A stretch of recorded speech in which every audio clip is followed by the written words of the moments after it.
It's been confirmed that a Tera Raid featuring a Shiny Rayquaza will be running from the 20th of December 2024, and I actually predicted this over a year ago when I made this video. So I think it is pretty safe to assume that is a terrestrialized Shiny Rayquaza. There have been a lot of people theorizing that perhaps there could be a 7-star Rayquaza raid planned to coincide with this animated series, and it turns out I was right! Everyone doubted me, but I was right all along.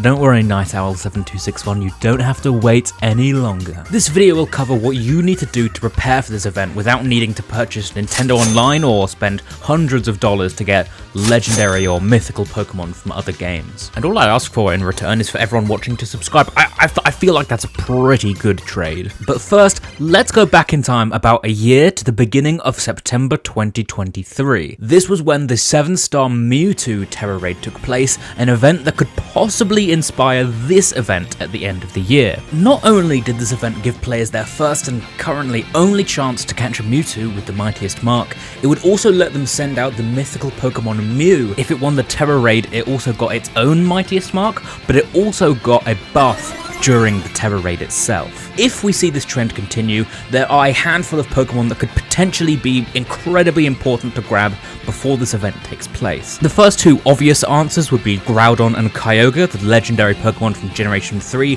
alongside Rayquaza. In the Tera Raid, these Pokemon would gain a 50% bonus to their maximum HP and a 20% boost to all of their other stats. This would bring both of them to a maximum of 606 HP, as well as boosting their respective attacking stats to a maximum of around 525. Although Rayquaza's Tera type is currently unknown, it's worth noting that Groudon and Kyogre's most powerful attacks would be Eruption and Water Spout, boosted by the Harsh Sunlight and Rain respectively, and giving these Pokemon a slight advantage since they could likely be trained to outspeed Rayquaza. The main issue though is that both of these attacks are resisted by the Dragon type, so if this is the Tera type Rayquaza is given, the battle becomes slightly more difficult. For other choices though, Kyogre learns useful moves like Ice Beam, dealing super effective damage to both Dragon and Flying types, Aqua Ring to help it stay alive a bit longer, and Calm Mind as its only setup move. If necessary, it can also run Chilling Water to lower Rayquaza's attack stat, but it may prefer more of an offensive role.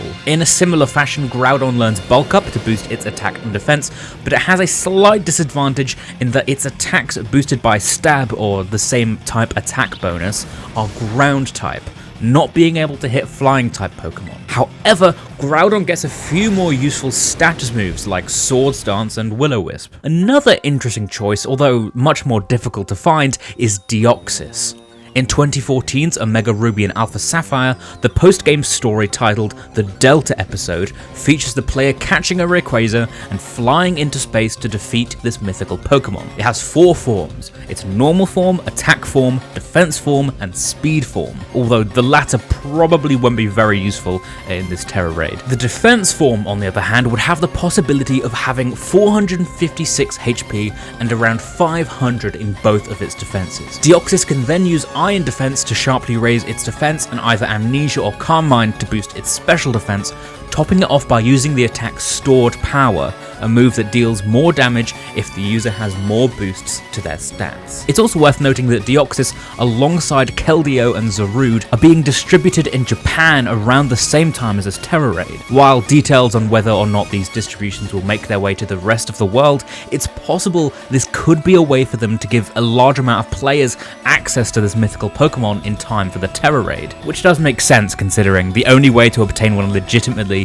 is through Omega Ruby and Alpha Sapphire, games that are turning 10 years old this month, released for a console that's not even officially supported anymore. The final option is that, tying this event into the Pokemon Horizons animated series where this Shiny Rayquaza first features, the Pokemon receiving the buffs could be 6 of Lucius's Pokemon. If you don't know, it's part of the plot. You don't really need to know much about it, other than these Pokemon are Terrapagos, Galarian Moltres, Lapras, Kleavor, Entei, and Arboliva. While the others might not be very powerful in this Tera Raid, Terrapagos could greatly appreciate having a 50% boost to its HP, moving it all the way to an astonishing maximum of 786 when terrestrialized. With defense stats of around 400, Terrapagos could set up with Calm Mind, boosting its special defense and special attack, and unleash powerful attacks like Stored Power or Terra Starstorm, which deals super effective damage to Rayquaza regardless of its Terra type. So, moving on, what is this Tera Raid going to look like? Well, if we continue to base it off of the Pokemon Horizons animated series, this Rayquaza actually doesn't seem to have a Terra type. As Bulbapedia says, the Black Rayquaza possesses a brilliant crystallized appearance, heavily similar to a terrestrialized state, but lacking a Terra jewel on its head. This could suggest that this Terra type will feature a Rayquaza with a stellar terrestrialization, making it deal even more damage but maintaining its original dragon and flying typing. However, as pointed out by Joe Merrick on Twitter, this would be impossible in the game's current state since the game is not coded to allow for stellar Terra type raids. Of course, it's not impossible for Scarlet and Violet to, receive a patch to fix this before the event rolls around, but as it stands, Rayquaza is currently unable to have the stellar Terra type. But if it doesn't have the stellar Terra type, then what Terra type does it have? Well, going off of the Mewtwo Tera Raid I mentioned earlier, it could go for a Terra type of either Dragon or Flying, to partially maintain these types and boost the damage of attacks with Stab even further, like a Draco Meteor, Dragon Pulse, or Dragon Ascent. Either way, specific counters for this Tera Raid will likely depend on these two factors: which Pokemon will get the buffs, and which Terra type Rayquaza has. For now, there's no concrete way of figuring out how to beat it. However, to give a general idea, Rayquaza will be very difficult to defeat as a legendary Pokemon. It has a base attack and special attack stat of 150 and great bulk with 105 base HP and 90 in defense and special defense. As a dragon and flying type Pokemon, players should be very wary of strong attacks with these types like, I mentioned earlier, Draco Meteor, Dragon Ascent, Dragon Pulse. For coverage, it gets useful normal type attacks like Hyper Voice and Extreme Speed, as well as a bunch of stronger moves like Thunder, Blizzard, Hydro Pump, Fire Blast, Stone Edge, Earthquake, and much more. In case it feels like, setting up, getting a few stat boosts, it also has a few of these moves like the Dragon Dance, boosting its attack and speed, or Swords Dance to boost its attack by 2 stages, or Bulk Up to boost its attack and defense. But the upside here is that with its powerful Dragon and Flying type attacks, it struggles to hit Steel type Pokemon. A great contender for a Pokemon to use during this event is the mythical Pokemon Magearna. As a Steel and Fairy type Pokemon, it's immune to Dragon type attacks and resists Flying type attacks, and has the signature ability Soul Heart, which gives it a boost to its special attack if any of its teammates faint during the battle. Paired with Iron Defense to let it sharply raise its own defense stat, it can stay safe enough to use Stored Power, which we've talked about earlier. Paired with the special attack boosts from Soul Heart, Magearna will be able to dish out a ton of damage, and even recover a lot of health if it holds a Shell Bell. The main downside here is that there are currently only 2 ways to get Magearna. The first method is much easier, but it does require you to own one of the Generation 7 games, either Pokemon Sun, Moon, Ultra Sun, or Ultra Moon. In these games, you can scan a QR code, and then Magearna will just be given to you. It's super easy.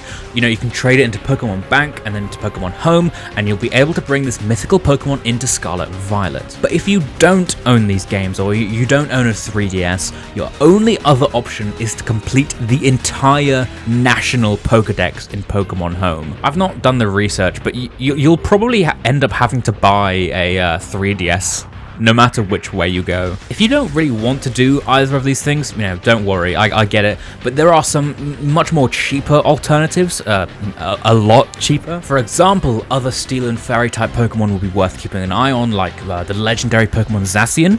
And other powerful Steel types in general could be quite useful too, like Heatran, Registeel, Steel-type Arceus, Solgaleo, Necrozma's Duskmane form, Zamazenta. And if it does turn out that, say, Magearna is the only option, it's the best Pokemon you can use, it's the only way to win this Tera Raid, I can't see that happening, but if it does, there will likely be players giving out their own Magearna to players who can't receive their own. And if that does happen to be the case, you could probably get yourself a Magearna right here on the Radio Mochi channel. channel. Just drop a subscribe. Yeah, okay, good, thank you. I'll also be posting a lot of, quick updates as these strategies are developed, allowing you to catch this unbelievably rare shiny legendary Rayquaza. And if you want to hear more about shiny legendary Pokemon, there's a video on screen, you can click it right now. It talks about the shiny treasures of ruin, which is really cool. You do not want to miss it.